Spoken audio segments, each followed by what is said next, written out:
I wish I went first now.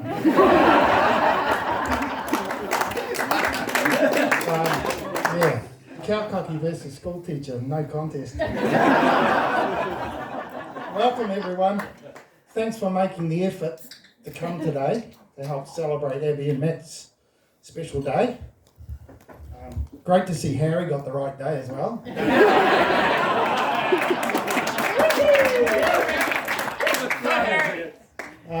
I'm just going to talk about Matt very much. He was a great kid. He was a pleasure to rear. He was very smiling, very chatty, very cute, very popular. Don't think I've seen a kid that loved life quite as much as Matthew. He loved the farm, he loved school, he loved sport, and man, did he love birthdays and Christmas. Until well into his teens, I think every birthday, every Christmas, it was the best one ever. As a little fella, when his brothers were at school, he spent a lot of time on the farm with his nana. Spent a lot of time babysitting himself while we were busy on the farm. As long as he had snacks and a drink and the TV was on, he was fine.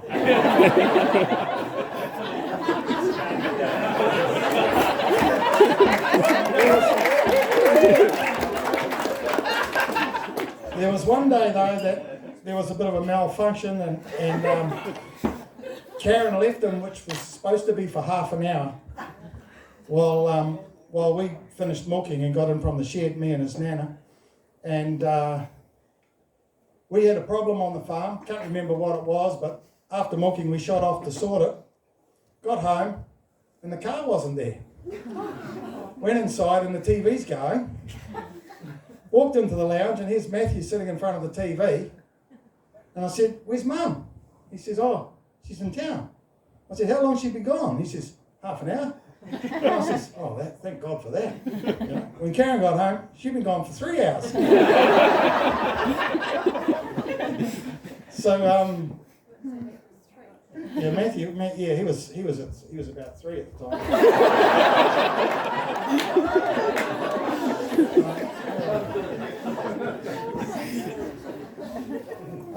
We can always trust Matthew. Can't remember him ever getting into trouble or doing anything wrong. And then Matt was after school. He was always a whiz with numbers. I think he was always destined to be an accountant. His first teacher called him Matthew.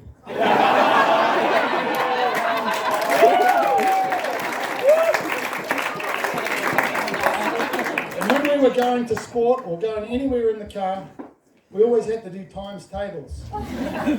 And he always wanted a harder one. His last 2 years at primary school, he was home alone again. His brothers were off at boarding school. So he was very good at entertaining himself, and he spent hours in the carport with a tennis ball, throwing it against the wall, hitting it with his cricket bat when it came back. And it all paid off because he made the Northland and then ND under 14 cricket teams. And opening for ND against Auckland, he scored a match-winning 50, which was the first time ND had beaten Auckland for 6 years.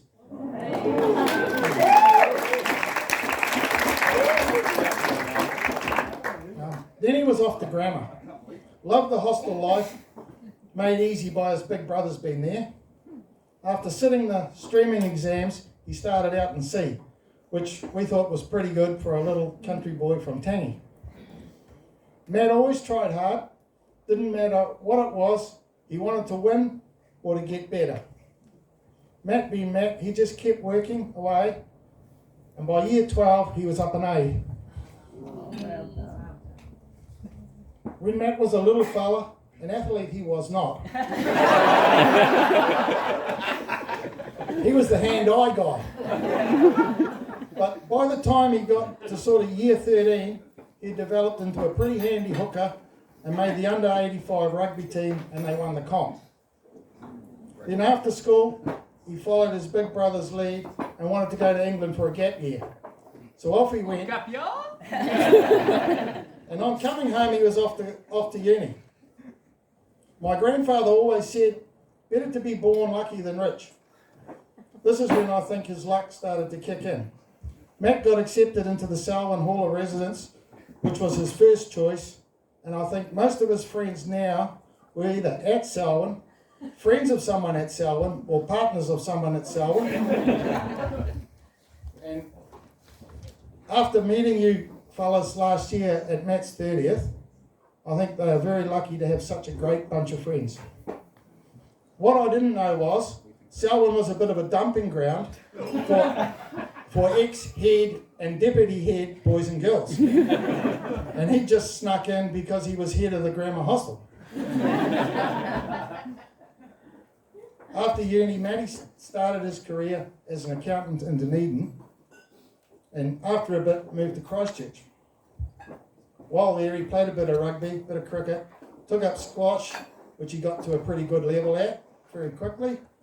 But the surprise to me was when he rang up and said he was going to train to do the Christchurch Marathon. As I got updates on the training, it was pretty much, I hate it, can't wait until it's over. And then on game day, he went to the wall at the 35k mark and just about had to crawl over the finish line. And he said, never again. But about 3 months later, because he wasn't happy with his performance, he decided, bugger it, he was going to do it again, and he was going to do it properly. The second time, he still wasn't happy with his performance, so he went again. Now he's done 9 of them. Somewhere along the line, he went under 3 hours.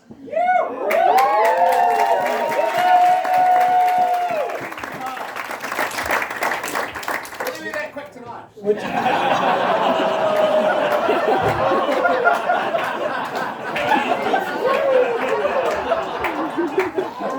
I think is a hell of an effort for someone who couldn't run. But this is classic Matty. He doesn't give up. He just keeps striving to be better. Then 4 years ago, he was off on his OE. We've got a photo of him under the international departures sign at the airport. Karen put it up on Facebook saying, see you in 2 years. COVID broke out and he was home in 10 days. And 8 days after that, we all went into lockdown. And his life changed forever. We had our 27-year-old son living at home again. And that was pretty cool for a few months. After doing a bit of work for PwC at home, he then moved to Wellington for work. Knowing he wanted to move on from PwC, we then heard he had an interview in Auckland. He got that job.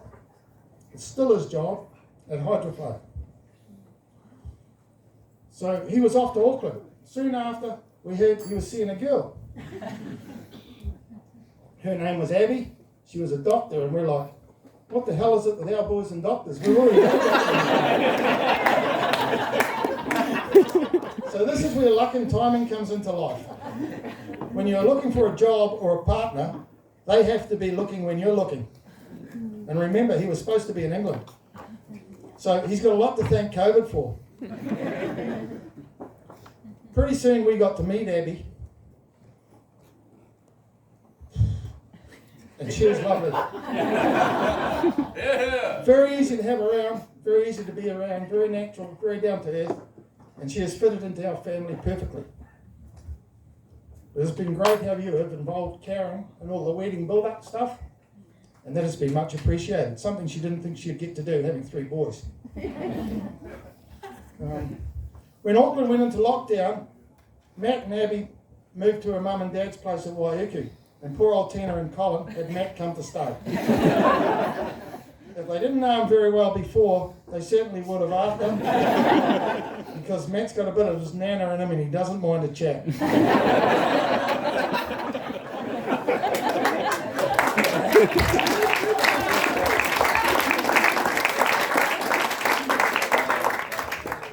And I don't know this for sure, but I think one day Colin said, for God's sake, Matthew, give me a break, go out in the paddock and hit some golf balls.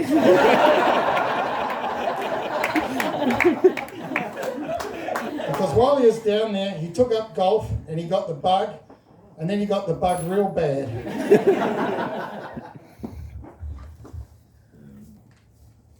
But it didn't take him long to get his handicap in the single figures. I think it's stalled a bit now, but he'll keep working at it, and don't be surprised if it comes down a bit more soon. I'm sure at some point in the future, or probably already, Abby would like to put him in the boot with his bloody clubs. You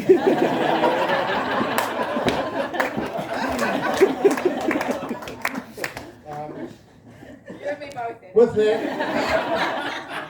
With that, I would like to officially welcome Abby into the Thornton family, and we can't wait to see what the future has in store for you both. And yes, I think my grandfather was right. Better to be lucky than rich. And Abby, although I think I'm a bit biased, I think you got a bit lucky too.